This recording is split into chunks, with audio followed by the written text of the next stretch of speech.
ഇന്നൊരു ചെറിയ family function ഉണ്ട്. അതിന് പോകാനായിട്ട് ഞാനും മൈത്രിമോളോട് റെഡിയായി ബസ് സ്റ്റാൻഡിൽ വന്നിരിക്കുക കേട്ടോ. നമുക്ക് പോകാനുള്ള വണ്ടി ഇവിടെ വരും. എന്തായാലും കുറച്ചു നേരം കാലുമായിട്ട് ഇരുന്നപ്പോഴത്തേക്ക് നമുക്ക് പോകാനുള്ള വണ്ടി ഇതാ വന്നു.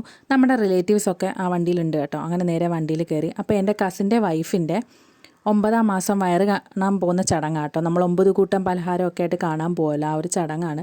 അങ്ങനെ റിലേറ്റീവ്സായിട്ട് എല്ലാവരും കൂടി നമ്മളിതാ ആ വീട്ടിലെത്തി. പിന്നെ കുറേ നേരം കാര്യമൊക്കെ പറഞ്ഞിരുന്നു, വെള്ളമൊക്കെ കുടിച്ചു. അത് കഴിഞ്ഞപ്പോൾ അവർ ഫുഡ് തന്നു, ബിരിയാണി ആയിരുന്നു. അങ്ങനെ എല്ലാവരും ഫുഡും കാര്യങ്ങളൊക്കെ കഴിച്ചു. അപ്പോൾ അവരുടെ തന്നെ റിലേറ്റീവ് വെക്കുന്നൊരു വീടാണ് കേട്ടോ തൊട്ട് പറ്റേ. അപ്പോൾ ആ ഒരു വീട് കണ്ടപ്പോഴത്തേക്ക് ഞങ്ങൾ അകത്ത് കയറിയൊക്കെ നോക്കിയിട്ടുണ്ടായിരുന്നു. നല്ല അടിപൊളി അതിൻ്റെ കൺസ്ട്രക്ഷൻസും കാര്യങ്ങളൊക്കെ. ഒരു ചെറിയ ഫാമിലിക്ക് താമസിക്കാൻ പറ്റിയൊരു വീടാണ് കേട്ടോ. ഇതിൻ്റെ ഓണർ തന്നെയാണ് ഇതിൻ്റെ പ്ലാനും കാര്യങ്ങളൊക്കെ ചെയ്തിട്ടുണ്ടായിരുന്നത്. എന്തായാലും പുറമേ നോക്കാനും ഉള്ളിലും ഒക്കെ നല്ല ഭംഗിയുണ്ട്. ഒരു കുട്ടി വീട്.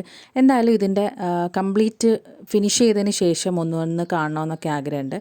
പിന്നെ അതെല്ലാം കഴിഞ്ഞിട്ട് നമ്മൾ അവിടെ നിന്ന് ഇറങ്ങി നേരെ വണ്ടിയിൽ കയറി നേരെ പോയി ഞാൻ എൻ്റെ വീട്ടിലാട്ടോ ഇറങ്ങിയിട്ടുണ്ടായിരുന്നത്. റോഡിൽ ഇറങ്ങിയിട്ട് ഞങ്ങളെല്ലാവരും കൂടി നടന്ന് വീട്ടിലോട്ട് പോവാട്ടോ. അവിടെ ആ നേരെ കാണുന്നത് ബീച്ചാട്ടോ.